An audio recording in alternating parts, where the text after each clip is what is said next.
मी अपयशी का झालो? नमस्कार, मी ॲस्ट्रोगुरू डॉक्टर ज्योती जोशी आजच्या भागात आपल्या सर्वांचं स्वागत करते.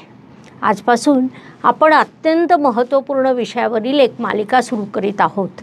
तो विषय म्हणजे मी अपयशी का झालो. खरं तर हा प्रश्न अगदी सर्वांनाच पडत असतो. त्याचं उत्तर शोधण्याचा देखील सर्वजण प्रयत्न करीत असतात. यावरून विषयाचं गांभीर्य तुमच्या लक्षात आलं असेल. या विषयाचं आपण राशीनुसार शास्त्रोक्त पद्धतीने विश्लेषण करणार आहोत. त्यानुसार या भागात आपण मेष राशीच्या अपयशाची कारणं समजून घेणार आहोत. तसंच मी अपयशी का झालो या प्रश्नाचं उत्तर शोधत असताना यशस्वी होण्यासाठी काय करावं लागेल या प्रश्नाचं उत्तरही आपसुकच मिळतं, जे तुम्हालाही मिळणार आहे. म्हणून आजच्या भागाला शेवटपर्यंत बघायला विसरू नका.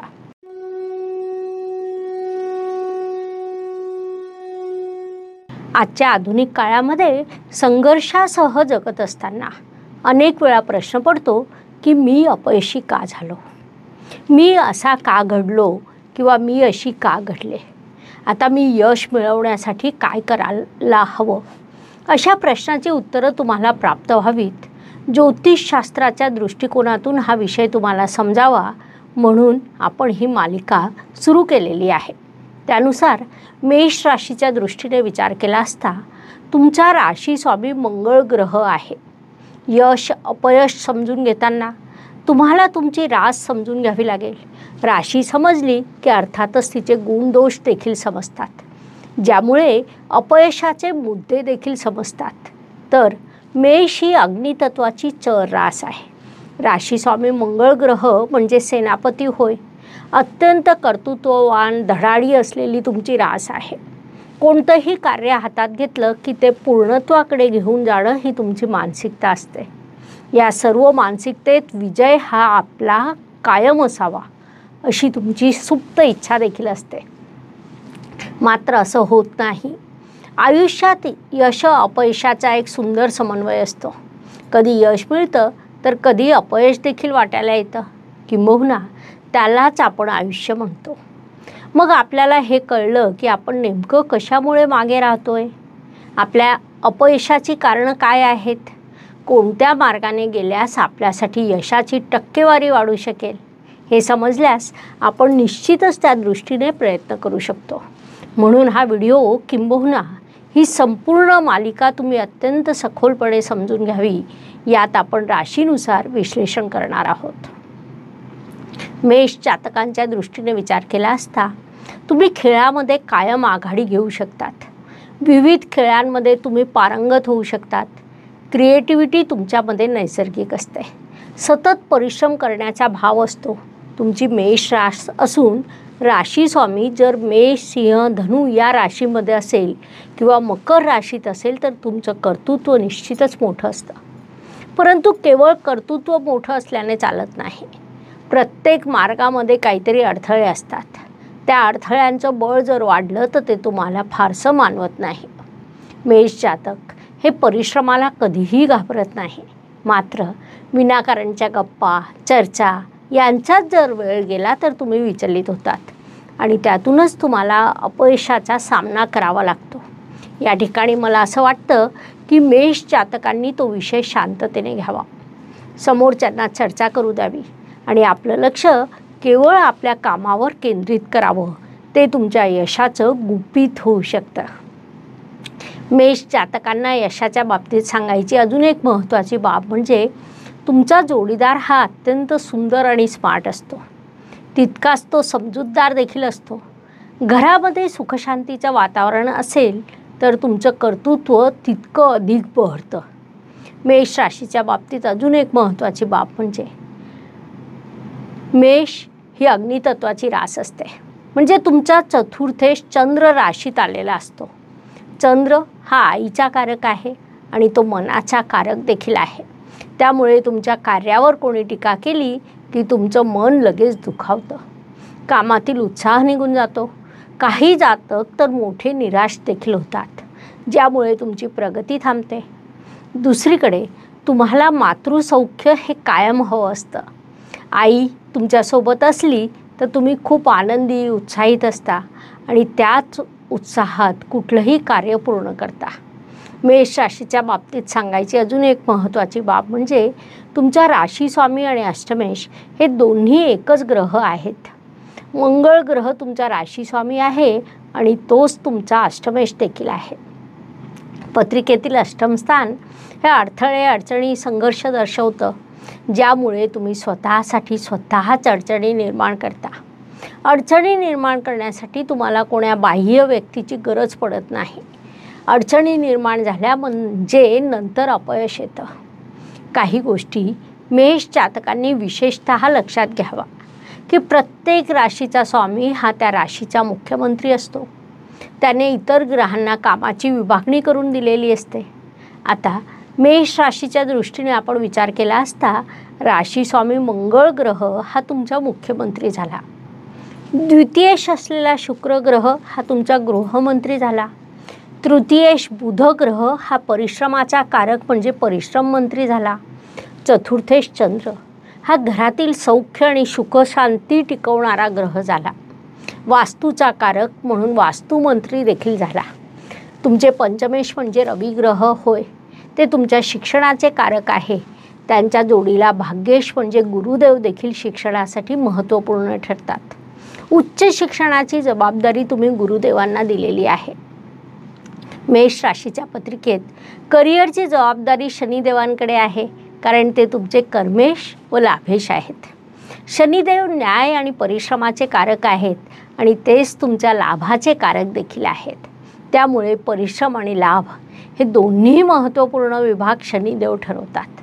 खर्चाचा विभाग देखील गुरुदेव सांभाळतात, कारण ते तुमचे व्ययेश आहेत. या सगळ्यांचा परिणाम म्हणजे मेष जातक आपल्या मूळ स्वभावानुसार प्रचंड परिश्रम करतात. एखाद्या वेळी हे त्यांना सातत्याने वाटतं की हे माझ्या बाबतीत का घडलं, मी अपयशी का झालो. मग इथे निसर्गाने कार्याची ही जी वाटणी केलेली आहे तिथे कुठेतरी बिघाड झाला की अपयश हाताशी येतं.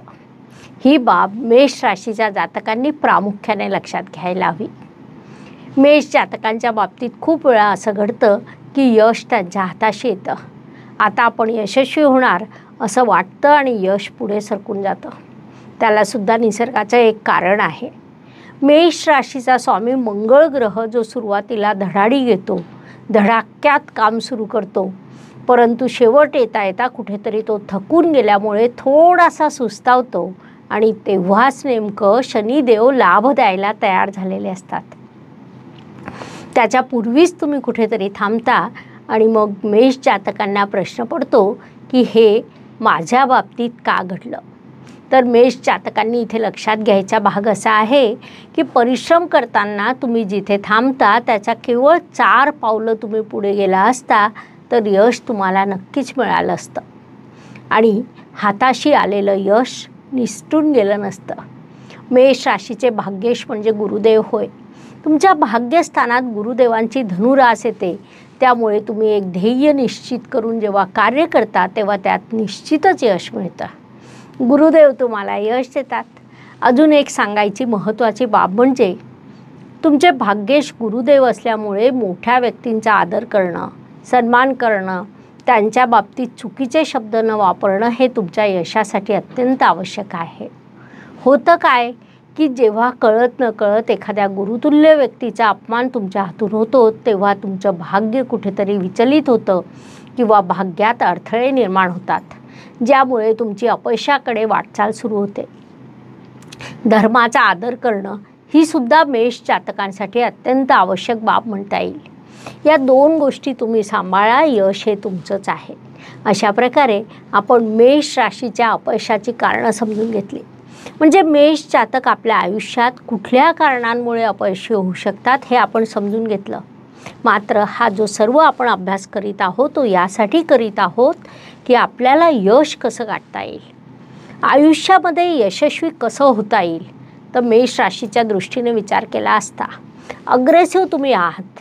अनेक अडचणी, अडथळे तुमच्या आयुष्यात येतात आणि त्यांना पार करत भाग्यापर्यंत तुम्ही सहज पोहोचतात. या संपूर्ण प्रवासात यशासाठी तुम्हाला केवळ एक गोष्ट करायची आहे, ती म्हणजे प्रतिसाद होय. घडणाऱ्या घटनेला जर तुम्ही योग्य प्रतिसाद दिला तर तुम्ही आयुष्यात खूप मोठं यश मिळवू शकता.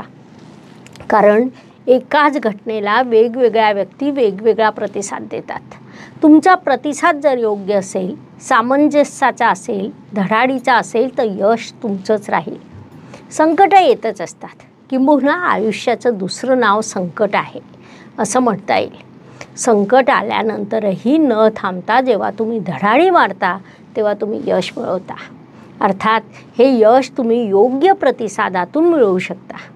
तुमच्या अष्टमात मंगळ ग्रहाची म्हणजे तुमच्या राशी स्वामीची दुसरी रास येते, तर लाभस्थानात शनिदेवांची बुद्धिमान रास येते, जी न्यायदेवतेची रास आहे. अर्थात तुम्ही जर योग्य प्रतिसाद दिला तर रवी आणि गुरु हे ग्रह तुमच्या राशी स्वामीला सातत्याने मदत करायला तयार असतात. म्हणून मेष जातकांनी एकच करावं की राग आला तर संताप करू नये, तर त्या घटनेला योग्य प्रतिसाद द्यावा. राग आल्यावर जे मेष जातक संताप करतात त्यांची प्रगती आणि राग आल्यावर जे मेष जातक शांत बसून पुढची क्रिया करतात त्यांची प्रगती, या दोघांच्या प्रगतीत मोठा फरक असतो. थोडक्यात तुम्हाला यशस्वी व्हायचं असेल तर तुम्ही प्रतिसाद द्या. योग्य वेळी शांतपणे सौम्यपणे योग्य पद्धतीने प्रतिसाद द्या. असं केल्याने यश तुमचंच आहे, ही बाब मेष राशीच्या सर्व जातकांनी लक्षात घ्यावी. तर मी अपयशी का झालो आणि मला यशस्वी होण्यासाठी काय करावं लागेल, हे मेष ते मीन प्रत्येक राशीच्या दृष्टीने समजून घेण्यासाठी आम्ही 12 व्हिडिओ तुमच्या या चॅनलवर अपलोड केले आहे.